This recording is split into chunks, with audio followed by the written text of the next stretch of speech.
Assalamualaikum warahmatullahi wabarakatuh.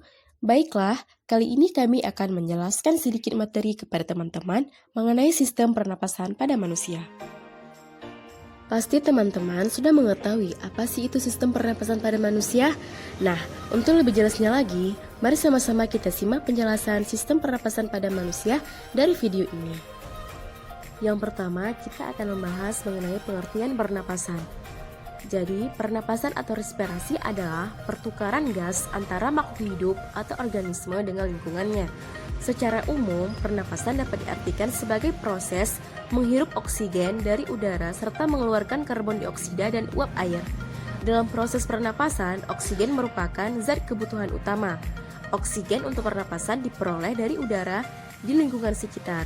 Nah, jadi tujuan proses pernapasan ini untuk memperoleh energi. Selanjutnya ada alat pernapasan manusia. Jadi manusia bernapas secara tidak langsung. Artinya, udara untuk pernapasan tidak berdifusi secara langsung melalui permukaan kulit. Difusi udara untuk pernapasan pada manusia terjadi di bagian dalam tubuh, yaitu gelembung paru-paru atau disebut dengan alveolus. Pada pernapasan secara tidak langsung, udara masuk ke dalam tubuh manusia dengan perantara alat-alat pernapasan. Nah, apa saja alat-alat pernapasan tersebut? Yaitu yang pertama hidung atau rongga hidung, yang kedua faring atau tekak, yang ketiga laring atau pangkal tenggorokan, selanjutnya trakea atau batang tenggorokan, selanjutnya bronkus atau cabang tenggorokan, dan terakhir yaitu pulmo atau paru-paru. Jadi teman-teman, sistem pernapasan pada manusia ini dia mencakup dua hal, yaitu saluran pernapasan dan mekanisme pernapasan. Pertama kita akan membahas mengenai saluran pernapasan, yaitu ada hidung atau rongga hidung. Rongga hidung merupakan jalan masuk oksigen untuk pernapasan dan jalan keluar karbon dioksida serta uap air sisa pernapasan. Nah, di dalam rongga hidung terjadi penyaringan udara dari debu-debu yang masuk bersama udara. Udara yang masuk ke dalam rongga hidung juga mengalami proses penghangatan agar sesuai dengan suhu tubuh kita. Demikian juga kelembapan udara diatur agar sesuai dengan kelembapan tubuh kita. Yang kedua ada faring atau tekak. Faring berbentuk seperti tabung corong yang terletak di belakang rongga hidung dan mulut. Faring ini dia berfungsi sebagai jalan bagi udara dan makanan. Selain itu, faring juga berfungsi sebagai ruang getar untuk menghasilkan suara. Selanjutnya ada laring atau pangkal tenggorokan. Laring terdapat di antara faring dan trakea. Dinding laring tersusun dari 9 buah tulang rawan. Salah satu tulang rawan tersusun dari 2 lempeng kartilago hialin yang menyatu dan membentuk segitiga. Bagian ini disebut dengan jakun. Nah, di dalam laring terdapat epiglotis dan pita suara. Apa itu epiglotis dan pita suara? Jadi, epiglotis merupakan kartilago elastis yang berbentuk seperti daun. Epiglotis dapat membuka dan menutup. Pada saat menelan makanan, epiglotis menutup sehingga makanan tidak masuk ke tenggorokan tetapi menuju ke rongkongan. Sedangkan dengan pita suara merupakan selaput lendir yang membentuk 2 pasang lipatan dan dapat bergetar untuk menghasilkan suara. Baiklah, selanjutnya ada trakea, di mana trakea adalah batang tenggorokan yang berbentuk seperti pipa yang terletak memanjang di bagian leher dan rongga dada yang disebut juga dengan toraks. Trakea tersusun dari cincin tulang rawan dan otot polos.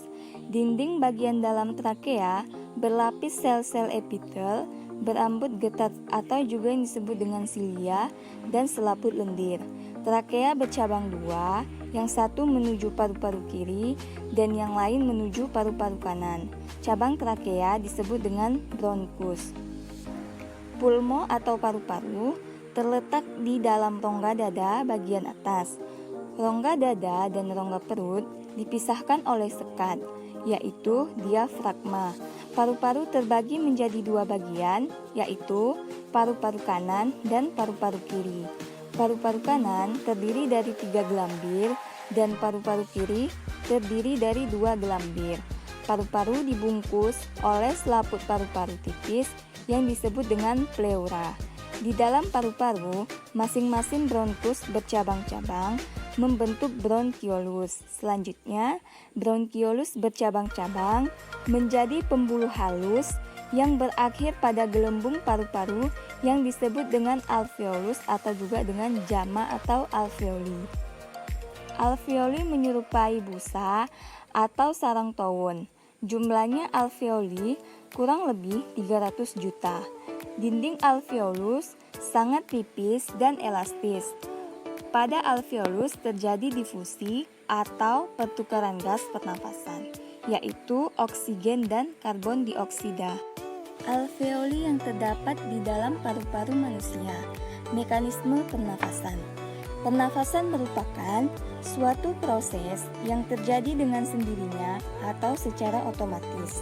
Walaupun kita dalam keadaan tidur, proses pernafasan berjalan terus. Pada saat kita bernafas, ada dua proses, yaitu yang terjadi inspirasi atau proses masuknya udara ke dalam paru-paru dan ekspirasi atau proses keluarnya udara dari paru-paru. Inspirasi dan ekspirasi terjadi antara 15-18 kali setiap menit. Proses inspirasi dan ekspirasi diatur oleh otot-otot diafragma dan otot-otot antar tulang rusuk. Yang pertama ada pernafasan dada. Terjadi karena aktivitas otot antar tulang rusuk. Bila otot antar tulang rusuk berkerut atau berkontraksi, maka tulang-tulang rusuk akan terangkat dan volume rongga dada akan membesar. Keadaan ini menyebabkan penurunan tekanan udara di dalam paru-paru. Karena tekanan udara di luar tubuh lebih besar dan maka udara dari luar yang kaya oksigen masuk ke dalam paru-paru. Dengan demikian terjadilah inspirasi. Bila otot-otot antar tulang rusuk mengendor atau relaksasi, yaitu kembali pada posisi semula, maka tulang-tulang rusuk akan tertekan. Akibatnya volume rongga dada mengecil.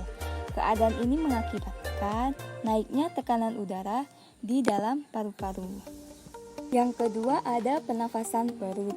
Pernafasan perut terjadi karena aktivitas otot-otot diafragma yang membatasi rongga perut dan rongga dada. Bila otot diafragma berkontraksi, maka diafragma akan mendatar. Keadaan ini mengakibatkan rongga dada membesar, sehingga tekanan udara di paru-paru mengecil. Akibatnya, udara luar yang kaya oksigen masuk ke dalam paru-paru melalui saluran pernafasan. Dengan demikian terjadilah inspirasi. Sebaliknya, bila otot-otot diafragma relaksasi atau kembali pada posisi semula, maka kedudukan diafragma melengkung ke atas. Keadaan ini mengakibatkan rongga dada membesar. Akibatnya, udara dari paru-paru yang kaya karbon dioksida terdorong keluar. Dengan demikian, terjadilah ekspirasi. Pada saat ekspirasi, rongga dada mengecil dan diafragma melengkung ke atas. Kapasitas paru-paru udara yang keluar. Masuk paru-paru pada waktu melakukan pernafasan biasanya disebut udara pernafasan atau udara tidal. Volume udara pernafasan pada orang dewasa lebih kurang 500 ml. Setelah kita melakukan inspirasi, biasanya kita masih bisa menarik nafas sedalam-dalamnya. Udara yang dapat masuk setelah mengadakan inspirasi biasanya disebut udara komplementer. Volumenya lebih kurang 1500 ml. Setelah kita melakukan ekspirasi, biasanya kita masih bisa menghembuskan nafas sekuat-kuatnya. Udara yang dapat dikeluarkan setelah ekspirasi biasanya disebut udara suplementer. Volumenya lebih kurang 1500 ml. Walaupun kita mengeluarkan nafas dari paru-paru dengan sekuat-kuatnya, ternyata dalam paru-paru masih ada udara yang disebut udara residu. Volume udara residu lebih kurang 1500 ml. Jumlah volume udara pernafasan, udara komplementer, dan udara suplementer disebut dengan kapasitas vital paru-paru.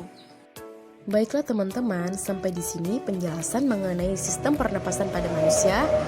Semoga apa yang kami sampaikan dapat bermanfaat bagi kita semua. Kami akhiri. Assalamualaikum warahmatullahi wabarakatuh.